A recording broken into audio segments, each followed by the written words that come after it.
for batteries. So these are our three main ways that we talk about chemical potential energy.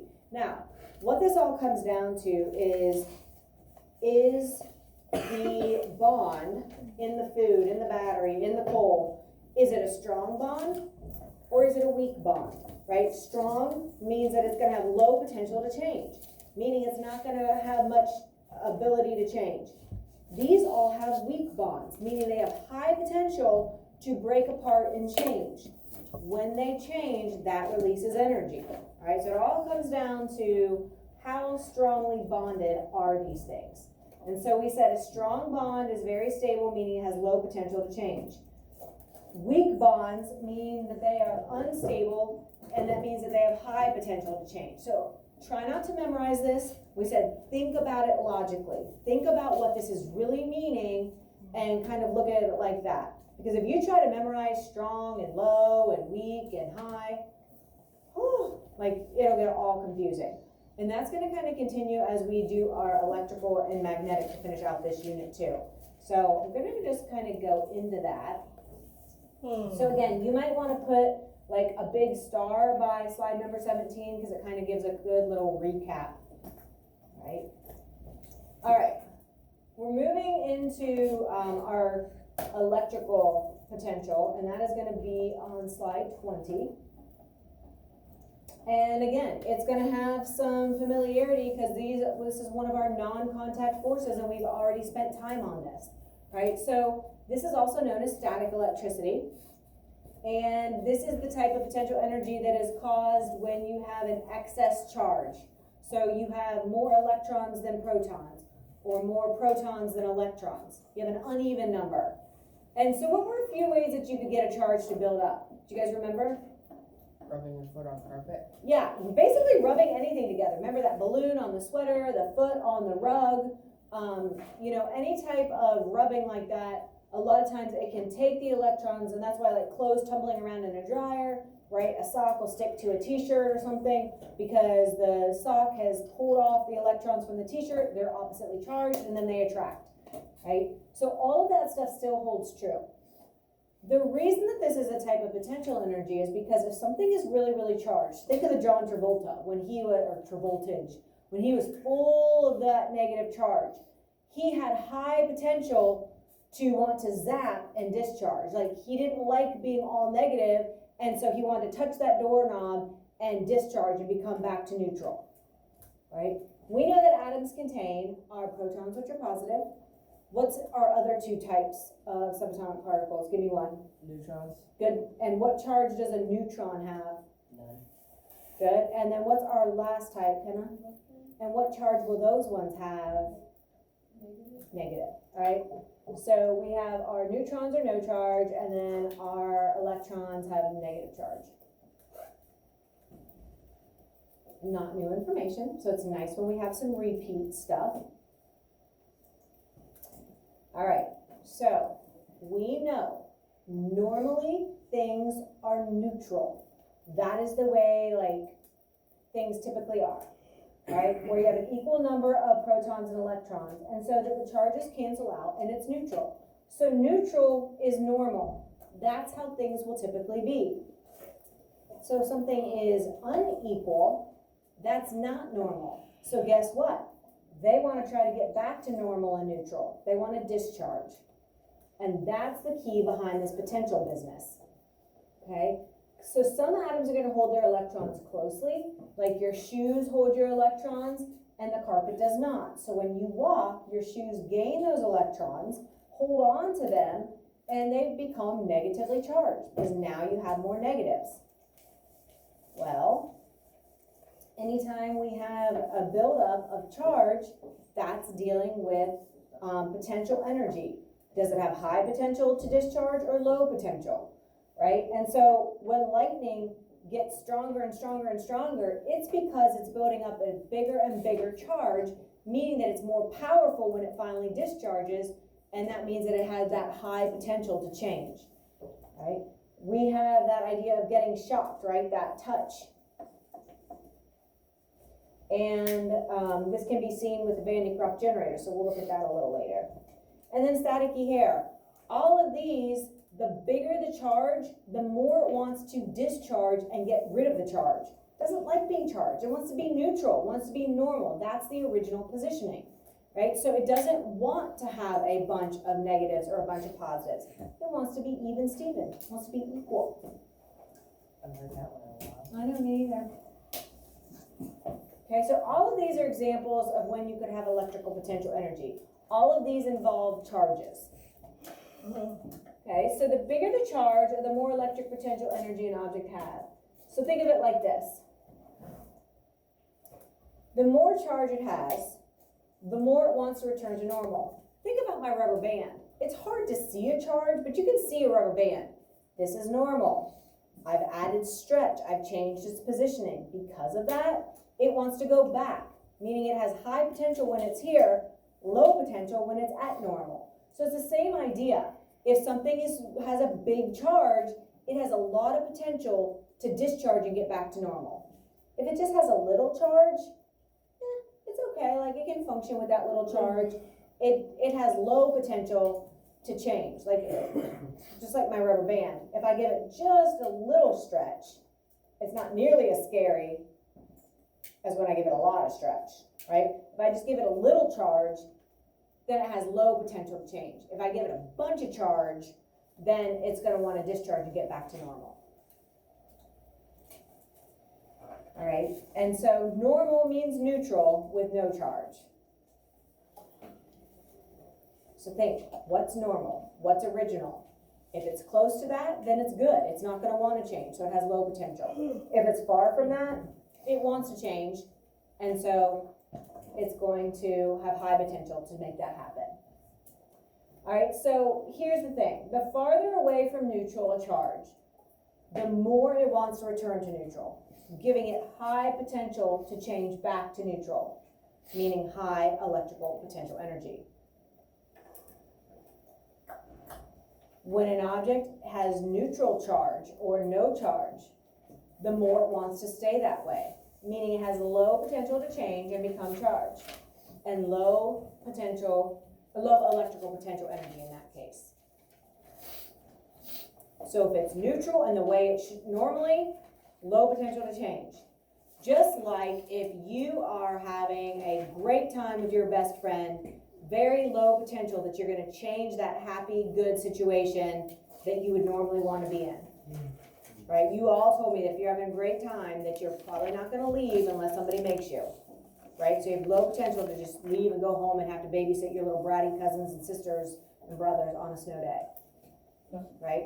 If you are in a situation that you are not happy in, you're home, babysitting all your little bratty brothers and sisters, and your best friend calls and says, hey, you want to go do this fun thing? And you're like, yeah. And your parent at home says, yeah, go ahead. You have high potential to get out of that house and go do something fun. Right? So think of it kind of the same way. All right. Magnetic potential energy kind of works along those same lines as the electrical potential energy. So identify if it's where it is normally. If it's where it would normally be on its own, then it has low potential. It's going to just stay there. If it is not happy in where it would normally be on its own and it wants to make a change to get to where that would normally be, then it's going to have high potential to make that happen. All right, so this is the type of potential energy that is based on the positioning, and it depends on the attraction and the repulsion of the north and south poles. Right, and so we know that we have these invisible force fields, and you can see that with those iron filings. And so we know that there are certain situations where north and south will want to come together. If you have a south and a south, they'll repel. A north and a north, that would make them want to repel. So you just have to ask yourself, what are they normally wanting to do? And then go from there. So for all of these, we're assuming that the magnets are within their magnetic field so that they would feel the push or pull. Because remember, if they're too far away, those bar magnets wouldn't react. When you were playing around with them, they had to be within the field, just like you have to be within the fart funk to smell the fart, right? If you're out of that field, you can't smell it. It could be as strong as can be, but if you're too far away, you're not going to experience it, which might not be a bad thing. Just like our magnets, we're assuming that all of these are close enough that they would react how they typically would react. So opposites would attract, likes would repel, and if they're too far away, like, that's not what we're talking about. They are close enough within the field where they would experience the pull or the push. Okay, so for all of these examples, they're close enough to experience it. So, here's a quick review. All magnets have our north and south, like our positive and our negative, basically. So what are a north and a north gonna do? If I have them put together, what's gonna happen, Gilbert? Very good, and I love that you guys raised your hands for that, I appreciate that. What are a south and a south? If I'm holding those two together, what will they do? Repel. Okay, and then if I put a north and a south close together, what's gonna happen? Very good. So you guys already know half of what you need to know to get these answers correct. All right, so we have some examples of this. Obviously, we talked about electromagnets. This is happening. Compass needles. And then naturally, we have Earth's magnetic field.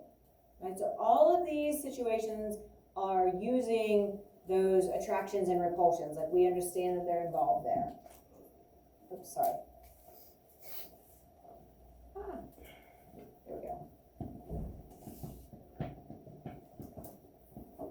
Okay, so here's the big deal. Just like with elastic potential energy and our electrical potential energy, when objects or magnets are far from their natural positioning, that means the more they want to return to that normal or natural position. So, here's normal and natural again.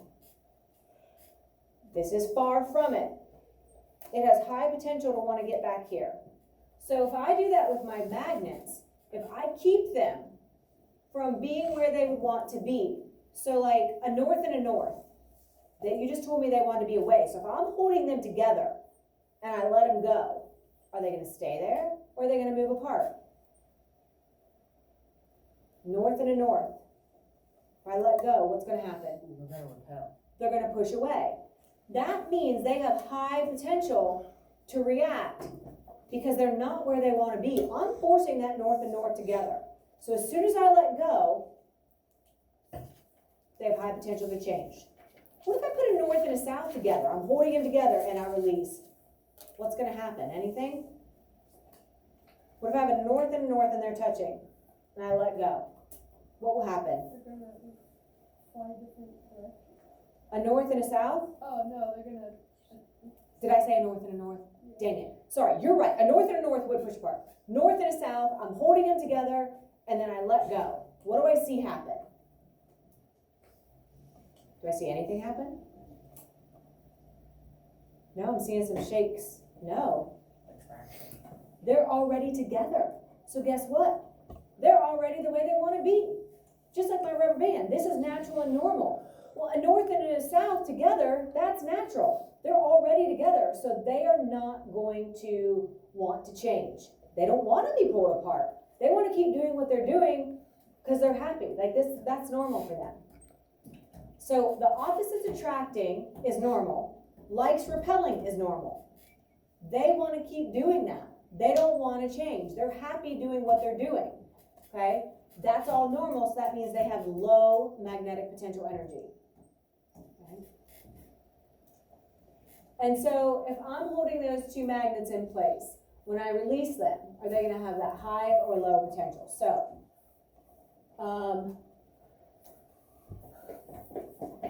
So I'm holding those two so that they're touching and that they are in place. And so, wait a minute.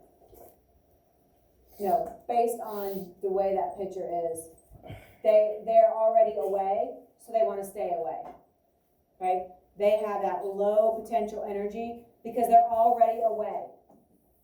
Now, if I was shoving them together and making them touch, and I let go, then they push away. But if they're already away, that's where they want to stay, so low potential to make that change. Oh my, don't do that. Sorry. Okay. Now, in this picture, I'm holding the north and south away from each other, so there's a gap between them. Right? So they're in the magnetic field, but they are not touching. What do you think that they would naturally want to do? Are they going to come together or are they going to push apart? They want to come together. So they are going to cause change. They're going to cause motion. And they're going to try to get the way they want to be, which is together, meaning that they have high potential energy to change. They're away, you let them go, they're going to come together. So if they are where you would expect them to be, they're not going to want to change. They're going to stay right where they're at. If they are not where you would expect them to be on their own, then they have high potential to change and make that move. So we're going to get some magnets out later this week, and you're going to do this. You're going to keep them in the field so that you know they can react to each other. You're going to put some souths and souths together and let them go, see what they do. You're going to put some norths and norths together and see what they do. Then you're going to keep them apart and see what they do, right? And so if they react, if they move, then they had high potential. If they didn't do anything, then they had low potential to change. Okay, so here's the key points for potential energy. It all comes down to this. Energy is the ability to cause change or create motion.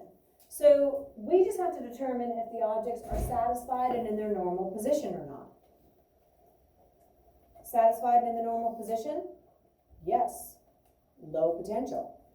If it is not, if it's far away from its normal position or its original, it has high potential to get back to that normal or original.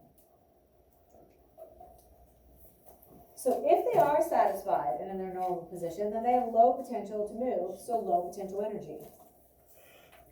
Opposite's also true. If they're not satisfied, if they're not in their normal position, if they're not stable, then they have high potential to make a change to get normal, get original, get stable, get satisfied.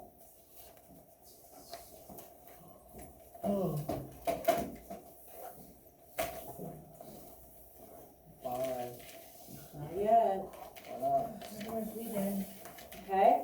So I get that this is a lot of information. We're going to kind of get some of this practicing. Your vocab quiz is tomorrow. I will have a link for Quizlet in there so that you can do a practice test if you want.